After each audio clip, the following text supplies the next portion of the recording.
Hello, Joy Horner here. Just a short one, probably today, just prompted by someone in another group, just telling their experience of an antenatal course that they'd been on. It was a free course, and that sounds great, doesn't it? Free courses, and sometimes I do free courses, free tasters, so that people can see what I'm about. But sometimes courses are free or really low price for a reason. And that reason could be that they're not very good. So these courses that the person was describing, yeah, they just sounded absolutely awful, which is why I've come on today. Because if someone's telling you that you have to have internal vaginal examinations in labour, then they're very misinformed, aren't they?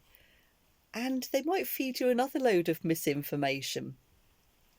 Because everyone knows that, everyone has bodily autonomy. It is your right to allow whoever you like, or nobody at all, to put their fingers in your vagina or on any other part of your body. It is not compulsory in any way to have an internal examination in labour. And do you know what? If we don't do internal examinations, people rarely fail to progress. Yeah, I might say that again. If we don't do internal examinations in labour, people rarely fail to progress because we're not using an arbitrary measurement to define what's normal and what's not normal. So if I do an internal with absolute consent, if somebody wants an internal and I perform an internal to see if someone's in labour and we find the cervix is 3 centimetres dilated, that doesn't mean they're not in labour. That is just someone's opinion of when labour may or may not start. There are lots of opinions on when labour starts. Labour starts when you think you're in labour. That is labour. And there's no such thing as false labour. I really hate this term, false labour. You can be in early labour or practice labour. If you've had babies before, you might have a week of practice labour. It's still labour. It's not false labour. There's nothing bloody false about it, is there? If you can't sleep and you're having contractions every 5 minutes, every 8 minutes, whatever, it's all labour.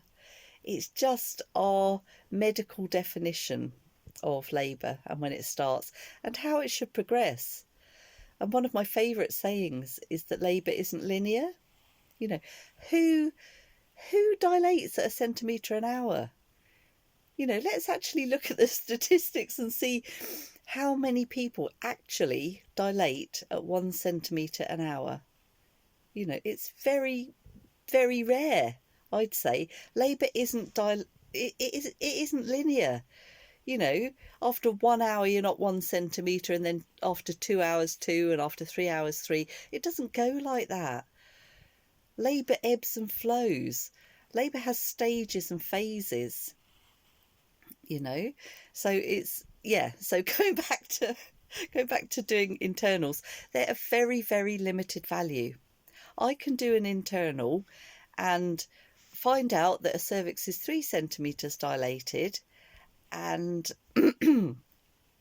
I have to look at the whole picture. It's not just about what's going on with internals, and it is more about blessed spam phone calls.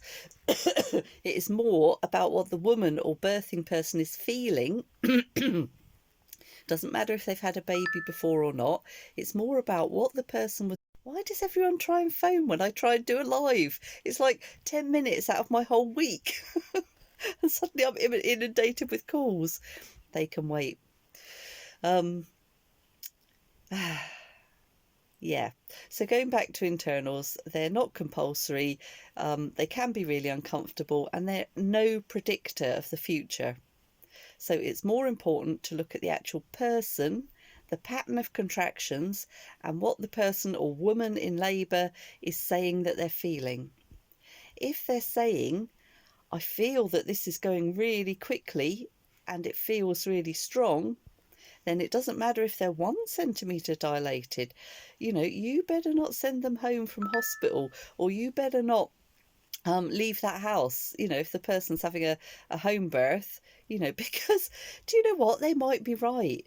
And more often than not, they are right.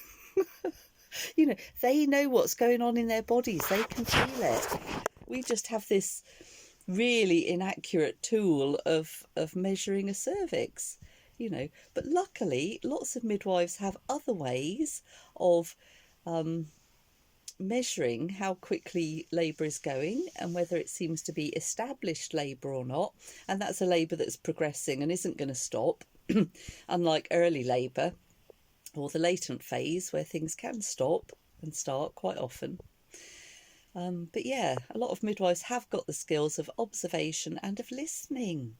Listen to women, listen to birthing people, believe them. If they say, oh, I really don't want to go home, I think this is happening really quickly, even if it's a first baby, listen to them, believe them. Oh my goodness. Yeah, so I was meant to be talking about antenatal classes, wasn't I? So, I've been an antenatal teacher since 2002, and a midwife many years before that.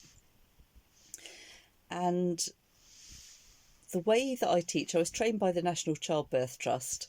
I no longer work for them, but the way I was taught to teach was for empowerment, to facilitate a group, and not to be the expert, the know-it-all, the person with all the answers, because of course we're not, and I'm not. When I became an NHS midwife again in 2012, I went back for a year in a birth centre, which was very nice. They asked if I'd teach the antenatal classes there, and I think it was just 2 classes they had. They had like a labour class for a couple of hours, and they had a birth class for a couple of hours. And I looked in the box of aids, teaching aids that we had, and there was a pair of forceps.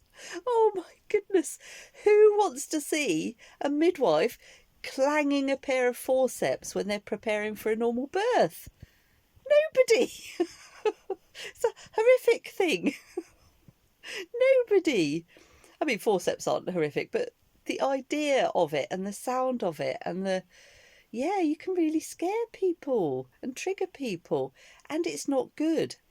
Yes, we should inform people that not every birth ends in a vaginal birth. Yes, we need to prepare people for forceps and ventouse births and caesareans. But don't scare the bejesus out of them, for goodness sakes. So I have lots of teaching tools, actually.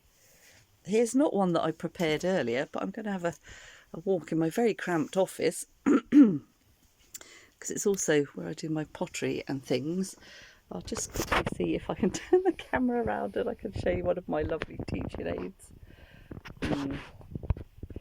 Oh, there it is, that one there. Look at that! Look at that lovely big vagina! Isn't that wonderful? While we're talking about internals. Oh my goodness. Yeah, I like fun teaching aids. Anyway, we need to teach for empowerment and not for compliance. So if you attend a class where people are telling you that you need to have internals and that you need to lay on your back to be monitored, you have to be monitored, you have to see a doctor, any of those sort of terms, that's not a good class, actually. And I really do hope it's a free class, otherwise I'd ask for my money back, because that is teaching for compliance. And I have seen some teachers do this, actually, particularly midwives. When you come to our hospital, you will come in and you will put a gown on and we will monitor you for 20 minutes. And then we will do an internal, and you have to have internals every 4 hours. Dreadful. You don't learn about your human rights, learn about your choices. Which reminds me, I've got to get round to making some more dates for my classes. And my classes aren't expensive. They probably should be. Because they are really good.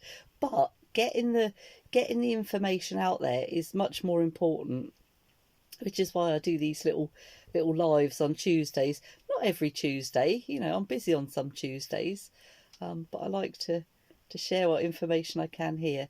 So yeah, choose wisely and spend your money wisely, and don't listen to anyone that says that you have to do anything. You know, if you're a grown up and you have all your faculties, you know, mentally, you can do what the hell you like. You can go into a hospital and say no to everything if you like.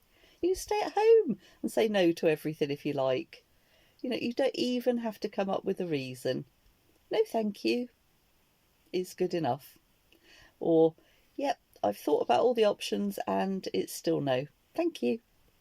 Yeah, you don't have to defend yourself. You don't have to come up with information and research to support your arguments. You know, just saying, yep, I've looked into it and I've done my research and no thank you. You know, that's enough. Anyway, this was just going to be a short one, wasn't it? Don't know how long I've been on for. But any questions, post them below and I'll answer them. And if not, yeah, happy Tuesday. And see you again on another Tuesday.